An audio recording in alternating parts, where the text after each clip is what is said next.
Obrigada, Marco. A gente continua no tema de saúde a respeito de novas diretrizes para o tratamento contra o tabagismo. A Organização Mundial de Saúde trouxe algumas orientações a respeito disso e a gente vai conversar com o coordenador do Ambulatório de Substâncias Psicoativas da Unicamp, o Hermílio Betil Júnior. Seja bem-vindo, Hermílio. Obrigado, bom dia a todos. Bom dia. Explica pra gente, né, quais são essas novas diretrizes, o que elas trazem, né, de importante em relação ao que já vinha sendo adotado. É uma temática muito importante, agradeço pela oportunidade de estar falando sobre isso, né? Estamos falando aí da principal causa de morte evitável, adoecimento precoce do mundo. Essas diretrizes, elas buscam uma compreensão científica para melhorar as práticas clínicas. As grandes questões que foram abordadas na nova diretriz é uma abordagem multidisciplinar reforçada com o aumento da ênfase da inclusão de profissionais de diversas formações, desde médicos, enfermeiros, farmacêuticos, psicólogos, né? Por reconhecer também essa complexidade do tabagismo e essa necessidade de suporte abrangente. Nós temos também uma ênfase de intervenções comportamentais e psicológicas, com uma maior valorização do acompanhamento comportamental e psicológico, com diretrizes mais detalhadas sobre como conduzir esse aconselhamento ou individual em grupo, né? Temos também uma tendência a enfatizar ainda mais a importância de adaptar esse tratamento às características individuais desses usuários, adaptando essas necessidades aos fumantes, né? Uma outra questão que foi colocada nessa diretriz também é a personalização do tratamento, né? Elas tendem também a enfatizar ainda mais a importância de adaptar o tratamento às características individuais desses usuários, né? Ter ênfase na importância do suporte contínuo e de manutenção de abstinência a longo prazo. Essas foram as grandes mudanças nessas diretrizes. De uma forma geral, abordagens mais integradas, mais personalizadas e baseadas em evidência. E em comportamento, né, pelo que você falou também, acaba sendo algo bem individualizado. Exatamente. É muito comum que o usuário, né, procure os serviços de saúde com uma inclinação a procurar algum medicamento, algum fármaco que resolva o problema, né? Tomar algum medicamento e eu vou perder a vontade, isso vai se resolver. Sabe-se que dentro desse protocolo clínico nós temos que fazer um casamento entre abordagens, né, farmacológicas e farmacológicas. Eis aí o grande sucesso do processo de abstinência tabágica. Esse investimento maior em educação, né, em entrevistas motivacionais. Afinal de contas, esses usuários eles chegam para nós no serviço muito ambivalentes, né? Uma parte quer parar de fumar, né, sabe dos riscos, até melhor que nós mesmos, né? Mas tem uma outra parte que dispõe de um grande prazer do consumo dessa substância. E tem a dificuldade mesmo, né, de lidar com, interromper esse ciclo de vício. Explica pra gente hoje, né, como é esse atendimento, esse acolhimento dentro da Unicamp desses pacientes. Nós temos dentro desse ambulatório de substâncias, contempla várias substâncias, não só o tabaco, grupos, né, e atendimentos individuais da população, né? Então, a ideia dessa nova diretriz também propõe um acesso desburocratizado e desengessado. Como esse paciente já vem com uma ambivalência do processo de cessação, quero, mas não sei se eu quero tanto, mas eu sei que eu preciso, então ele chega para o serviço de uma maneira bastante desburocratizada. Ele não precisa de um encaminhamento médico, ele só precisa pensar sobre parar ou querer parar, né? Então ele chega no serviço nas quartas-feiras pela manhã, 7h30 da manhã, então ele só chega na recepção e fala, olha, eu gostaria de saber como que é o processo de parar, ou eu estou pensando em parar. Então ele ingressa no grupo, num grupo motivacional, onde ele vai participar de algumas sessões, né, para trabalhar essa motivação, para entender o padrão de consumo, falar um pouquinho sobre as doenças tabaco-relacionadas, entender um pouquinho de processo de parada.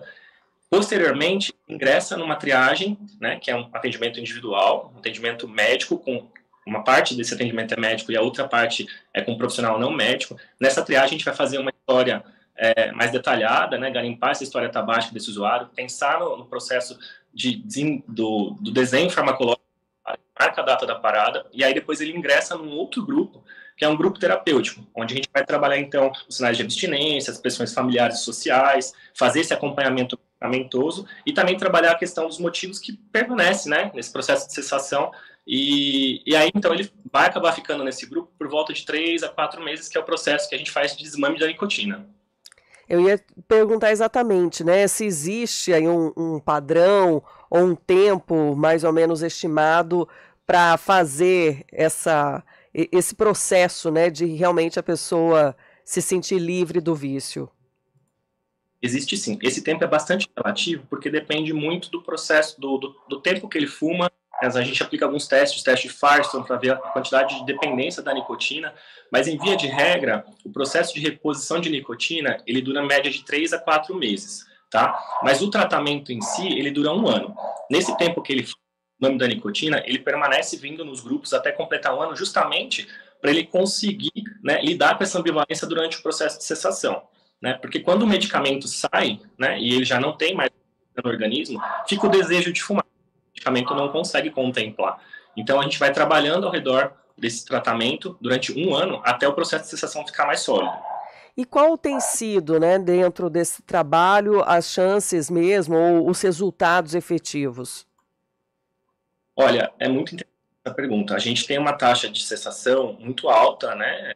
Muito feliz, inclusive, por compartilhar isso. A gente beira uma taxa de cessação de praticamente 79%. Todavia, nós temos uma média de um pouco mais de 1 bilhão de tabagistas no mundo, né? Apenas 60% desses tabagistas, em média de 750 milhões de pessoas, procuram tratamento. Né?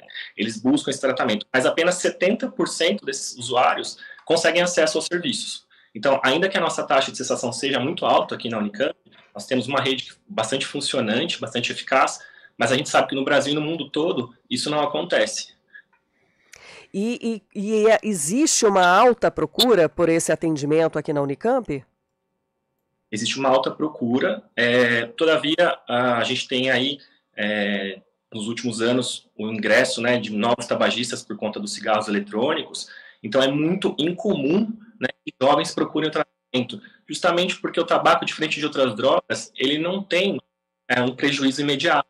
Né? Então ele acaba fazendo uso 10, 15, 20 vezes durante o dia por alguns anos, mas ele não tem uma disfuncionalidade, né?